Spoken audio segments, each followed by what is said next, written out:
Halo teman-teman, balik lagi bersama Kang Mimin. Jadi pada video kali ini kita bakalan bahas film yang berjudul On Wing of Eagles.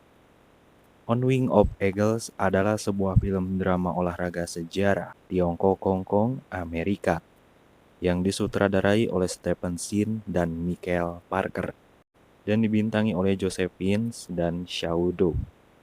Film yang berdasarkan kisah nyata ini menceritakan tentang seorang Eric Liddell, peraih medali emas pada Olimpiade 1925 untuk kerajaan Inggris dan salah satu atlet terhebat Skotlandia. Ia mempertaruhkan segalanya untuk menjadi misionaris di Tiongkok. Liddell menghabiskan waktunya untuk mengajar di sekolah, membangun hubungan, dan mengajarkan agama kepada siapapun yang dia bisa. Namun, itu hanya berubah ketika Jepang menginvasi Tiongkok pada tahun 1937. Nah, tapi seperti biasa, Kang Mimin mau ingetin lagi bahwa konten video kali ini mengandung spoiler seluruhnya. Jadi buat kalian yang belum nonton film aslinya, Kang Mimin saranin terlebih dahulu buat nonton film aslinya secara utuh. Oke, tanpa berlama-lama, langsung saja kita ke cerita filmnya.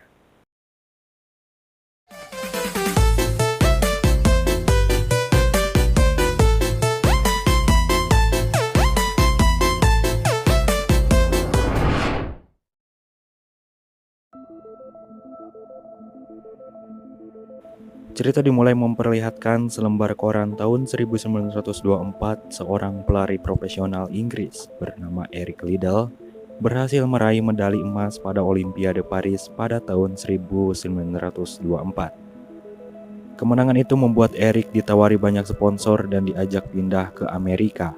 Namun, Eric dengan hormat menolaknya dan memilih bergabung dengan London Missionary Society. London Missionary Society yaitu sebuah lembaga agama yang bertujuan menyebarkan kebaikan di berbagai daerah pelosok. Kemudian Eric menikah dengan seorang perawat bernama Florence Meikaji dan melanjutkan pendidikannya hingga berhasil mendapatkan gelar profesor. Setelah menikah, Eric bersama istrinya pindah ke Cina dan menghabiskan hari-harinya dengan mengajar di beberapa sekolah. Eric dan keluarganya hidup bahagia di sana, namun setelah 13 tahun kemudian, tepatnya pada tahun 1637, Jepang berhasil menduduki Cina dan menebarkan ketakutan di berbagai tempat banyak. Kini akses jalan pun sudah ditutup dan dijaga ketat oleh tentara Jepang. Hal itu membuat Eric kesulitan ketika ingin pergi ke sekolah, tempat ia mengajar. Untungnya, Eric punya sopir bernama Suneo yang selalu setia menemani Eric dan membantu menyuap si penjaga agar Eric lolos dari penjagaan. Saat itu kebanyakan orang berdiam diri di dalam rumahnya. Namun bagi Eric sebagai seorang guru, ia punya kewajiban penting, yaitu tetap memberi pelajaran kepada anak-anak, walaupun tempat mengajarnya di daerah pelosok yang jauh dari rumahnya. Anak-anak didikan Eric pun sangat antusias belajar bersama Eric. Namun di pagi itu, Eric harus menyaksikan kengerian seketika sekelompok pesawat tempur Jepang melintas dan menjatuhkan beberapa bom, hingga mengenai salah satu anak murid Eric yang baru saja datang dengan wajah semangatnya.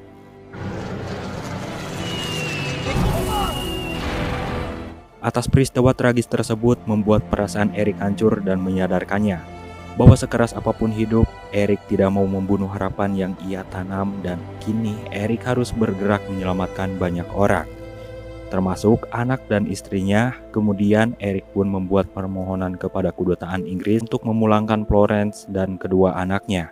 Sementara Eric sendiri akan tetap tinggal untuk membantu orang-orang Cina yang sedang dijajah Jepang. Malam harinya, Florence pun tak sengaja melihat 3 paspor yang dibuat Eric, dan ia sangat sedih karena Eric tak ikut pulang bersamanya. Eric menjelaskan bahwa untuk saat ini ia ingin membantu orang sebanyak mungkin dan ia juga mengatakan akan menyusul Florence dan kedua anaknya setelah keadaan sudah membaik. Florence hanya sabar menerimanya karena ia tahu bahwa watak Eric memang seperti itu, suka menolong dan tidak bisa membiarkan orang-orang kesusahan. Keesokan paginya, Florence dan kedua anaknya pun berangkat ke pelabuhan. Di pelabuhan ternyata sudah banyak sekali orang-orang yang ingin pergi dari Cina. Dalam perpisahan itu, Eric menitipkan anak-anak supaya dijaga dengan baik, termasuk juga kesehatan Florence yang saat ini sedang mengandung. Sebelum kapal berangkat, Florence pun memberikan sebuah kalung salib sebagai keberuntungan bagi Eric. Beberapa hari kemudian setelah kepergian Florence, Jepang datang merebut dan merampas seluruh barang milik Eric. Untungnya masih ada Sunio yang masih setia menerima, dan Sunio juga selalu menghibur Eric dikala ia sedang sedih. Karena teringat keluarganya, kini mereka berdua hanya bisa pasrah dengan keadaan dan terpaksa pindah dan tinggal di sekolah bersama orang-orang yang bernasib sama dengan mereka. Walaupun tinggal di tempat yang seadanya, Eric masih berusaha menghibur para anak-anak dengan mengajak berlari setiap pagi dengan mengelilingi sekolah, dan siangnya Eric menyempatkan waktunya untuk mengajari anak-anak muda yang tinggal di sana. Beberapa bulan kemudian, Eric mendapat surat dari Florence, istrinya. Dalam surat itu terselip gambar dari kedua putri Eric dan foto anak ketiganya yang telah lahir. Melihat Eric terharu bahagia, seorang anak bernama Shio sedih karena ia iri karena kedua orang tuanya sudah tiada. Di malam harinya, Eric meminta Sunio untuk mengirim Shio ke panti asuhan agar mendapatkan tempat yang lebih baik. Namun Shio menolak itu, ia memilih tetap berada di sekolah dan membantu Eric mengurus para pengungsi yang lain. Beberapa hari kemudian, Eric bersama Sunio membantu mengirim obat-obatan ke salah satu rumah sakit. Tentu saja perjalanan mereka sangat berbahaya karena mereka harus melewati banyak penjaga, namun bagi Eric semua itu tidak masalah selama ia bisa menolong lebih banyak orang.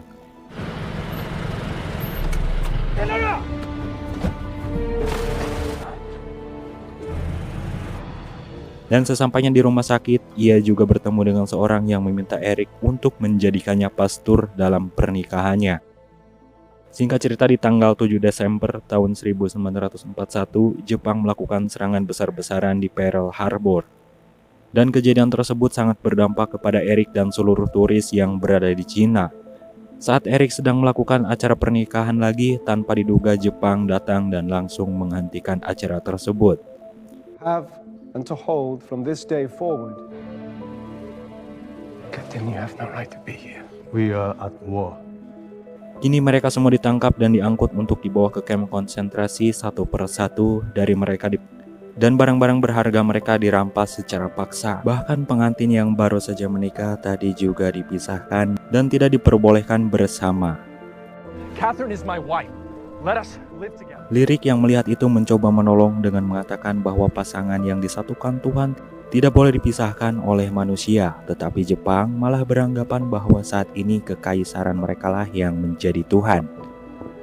Sehingga mereka semua harus tunduk dan patuh kepada perintah kaisar.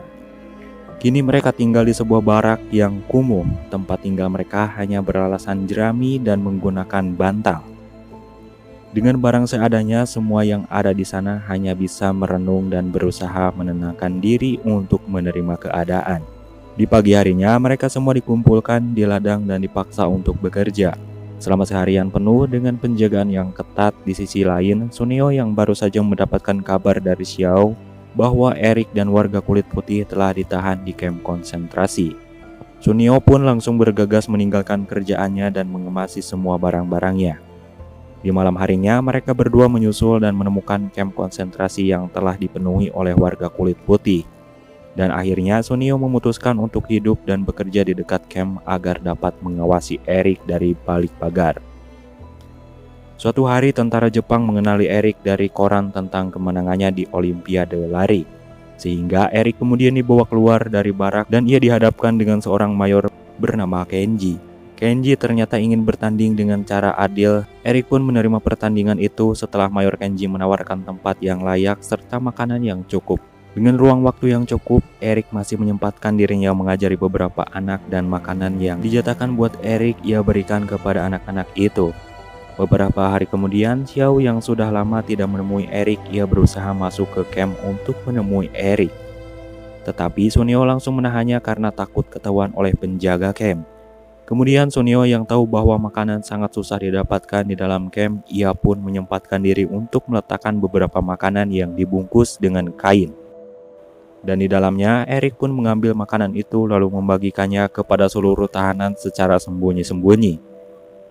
Kini tibalah di hari pertandingan, seluruh tentara Jepang dan penghuni camp berkumpul dan mereka memberi sorak paling keras untuk masing-masing kubu, terutama dari para tahanan untuk Eric. Ketika pertandingan dimulai, Eric langsung memimpin jauh di depan, namun sesaat sebelum garis finish ia terjatuh dan akhirnya Mayor Kenji lah yang memenangkan pertandingan.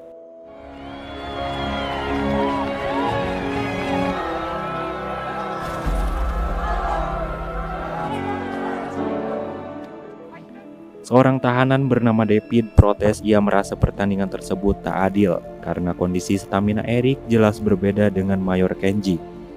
Akibat ulahnya itu, ia pun dipukuli karena Jepang merasa sudah memberikan waktu dan makanan yang layak untuk Eric. Saat itu juga Jepang menyalahkan Eric karena waktu yang diberikan kepada Eric digunakan untuk mengajari anak-anak belajar. Hal itu membuat Jepang marah dan memberi hukuman dengan cara dikurung di dalam bawah tanah tanpa diberi makan dan minum. Pada malam pertama di penjara, mereka dibiarkan kehujanan dan kedinginan. Di siang harinya mereka kepanasan karena sinar matahari yang sangat terik. Di malam kedua, tanpa disangka Sunio berhasil menerobos masuk demi memberi makanan serta minuman. Melihat keadaan Eric yang tampak lemah, Sunio mengajak Eric untuk kabur. Namun Eric menolak karena ia tak mau jika harus meninggalkan tahanan lainnya. Setelah 4 hari kemudian, mereka berdua dikeluarkan lalu ditaburi bubuk bedak dan disiram dengan air dingin.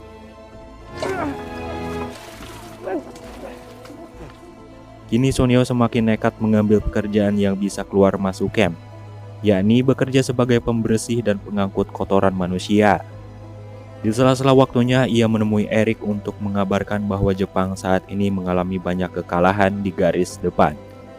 Sehingga pasukan Jepang di Cina kurang mendapat pasokan makanan. Sunio juga memberitahu bahwa ia sudah menyuap penjaga agar mematikan lampu suar dan arus listrik di pagar kawat pada jam 10 malam sebanyak 2 kali dalam sebulan. 2 kali kesempatan itu pun dimanfaatkan Sunio untuk mengirim makanan kepada Eric, dengan menugaskan Xiao memanjat tembok lalu memanjat kawat berduri yang listriknya sudah dipadamkan. Setelah berhasil melewati kawat berduri, Xiao menyuap 2 penjaga agar bisa menemui Eric.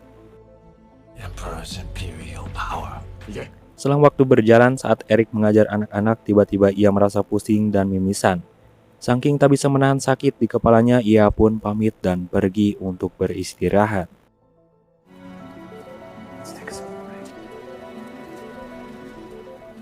Sementara itu, akibat kekurangan persediaan makanan, Jepang kini menjadi agresif dan sering menyiksa para tahanan.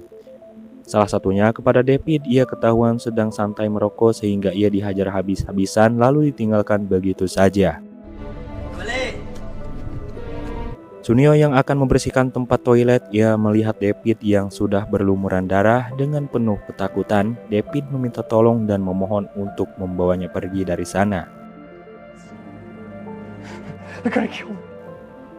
Kemudian, perundingan kepada pemberontak Cina, dan ketika semuanya sudah siap, anak-anak di sekitar camp dikerahkan untuk menerbangkan layang-layang dan menjatuhkan di pagar listrik. Saat itulah, Suneo dan Xiu memasukkan David ke dalam tong kotoran manusia. Beberapa hari kemudian, Jepang mulai menyadari bahwa David tidak berada di camp, sehingga seluruh tahanan dikumpulkan dan Jepang langsung menanyakan kemana David pergi. Tahanan yang ada di sana pun hanya bisa terdiam sekaligus kaget karena mereka sendiri tak menyadari kepergian David. Karena kesal tak mendapat informasi, Jepang pun melampiaskan dengan membawa seorang tahanan bernama Louis. Ia dipenjarakan di ruang bawah tanah dan tidak diberi makan maupun minuman. Beberapa hari kemudian, Louis dibebaskan dan kini ia sedang mengalami sakit parah karena ia dibiarkan kehujanan, kepanasan, berhari-hari tanpa makan sehingga ia terkena penyakit pneumonia bakterial akut. Pneumonia merupakan bakteri yang melewati mekanisme pertahanan tubuh yang masuk ke dalam paru-paru. Selain Louis, Eric juga mengeluh mata dan kepalanya yang mulai terasa sakit, namun Eric tak begitu mengkhawatirkannya. Ia malah mementingkan keadaan Louis yang tampak semakin parah. Akhirnya Eric pun nekat menemui Mayor Kenji untuk meminta obat meskipun ia tak yakin bisa mendapatkan obat yang ia butuhkan. Dan benar saja, sesuai dugaannya, Mayor Kenji menolak memberikan obat itu hingga Eric pun terpaksa menawarkan satu-satu keahliannya, yaitu menantang Mayor Kenji berlari dengan taruhan jika ia memenangkan pertandingan, maka Kenji harus memberikan obat yang ia butuhkan. Dan jika Eric yang kalah, maka ia siap menerima hukuman apapun. Setelah Mayor Kenji menerima tawaran itu, Eric benar-benar memanfaatkan waktunya dengan berlatih setiap hari. Walaupun di bawah suhu yang dingin, ia juga melewati kekuatan fisiknya meski rasa sakit di mata dan kepalanya seringkali mengganggu waktu latihannya. Kini, tibalah hari pertandingan, semua tahanan yang ingin memberi dukungan dilarang untuk keluar dan hanya bisa memberikan doa untuk Eric. Di luar terlihat wajah Eric yang sangat pucat, ia juga memaksakan tubuhnya di tengah dingin tanpa menggunakan sepatu. Ketika pertandingan dimulai, Eric berlari sekuat tenaga dan menggerakkan seluruh tubuhnya demi menyalip Mayor Kenji. Awalnya, Eric sempat tertinggal tetapi ia berhasil menyalip di detik-detik terakhir dan memenangkan pertandingan.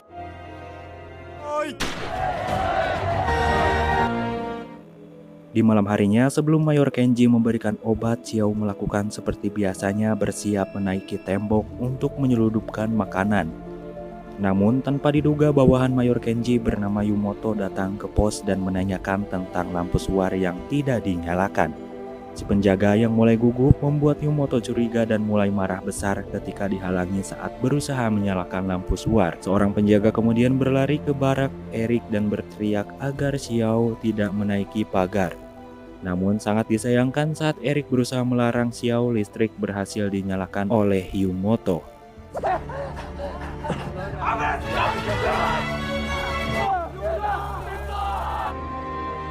Melihat Xiao tergantung tewas di pagar itu membuat Eric, Sunio, dan tahanan lainnya berteriak histeris. Selama ini para tahanan termasuk Eric dan Sunio sudah menganggap Xiao seperti adik mereka sendiri. Dan pada akhirnya atas kejadian ini Louis terlambat mendapatkan obat dan akhirnya ia pun meninggal dunia. Atas kematian Louis membuat Eric bersalah kepada istrinya Louis. Dan di malam harinya, atas kemenangan Eric mendapatkan surat kebebasan dari camp. Awalnya Eric sangat membutuhkan surat bebas itu supaya bisa memeriksa penyakitnya dan melakukan pengobatan. Namun Eric yang merasa bersalah atas kematian Louis, ia memutuskan untuk menembus rasa bersalahnya kepada Catherine, istrinya Louis. Sehingga Eric pun memberi hak bebas kepada Catherine. Carrying too much responsibility. Catherine, who's Beberapa hari kemudian, setelah surat itu dikirim, Eric meninggal dunia karena penyakitnya yang semakin parah. Jasad Eric yang dimakamkan di kawasan camp. Xiao menghampiri pemakaman tersebut bersama istrinya dari luar pagar. Setelah pemakaman selesai, salah satu tahanan menemui Suneo sebagai kenangan terakhir. Eric telah menitipkan jam tangan kesayangannya untuk Suneo. Suneo pun sangat terpukul atas kematian Eric, tetapi Suneo sangat bersyukur karena Eric sudah mengajarkan untuk berjuang demi orang lain. Pada tanggal 11 Agustus tahun 1945, akhirnya Jepang menyerah tanpa syarat kepada sekutu. Hal ini mendapat respon positif dari para tahanan karena kamp konsentrasi akan dibubarkan. Sementara itu pihak Jepang mulai menangis karena kekalahan negaranya dan harus bunuh diri demi menjaga kehormatan, dan film pun selesai.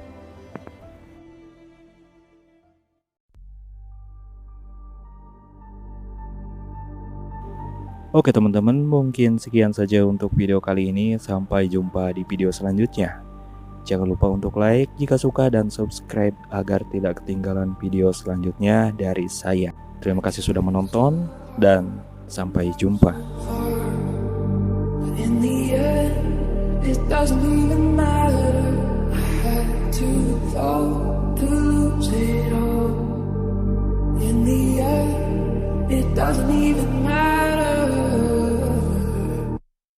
I tried so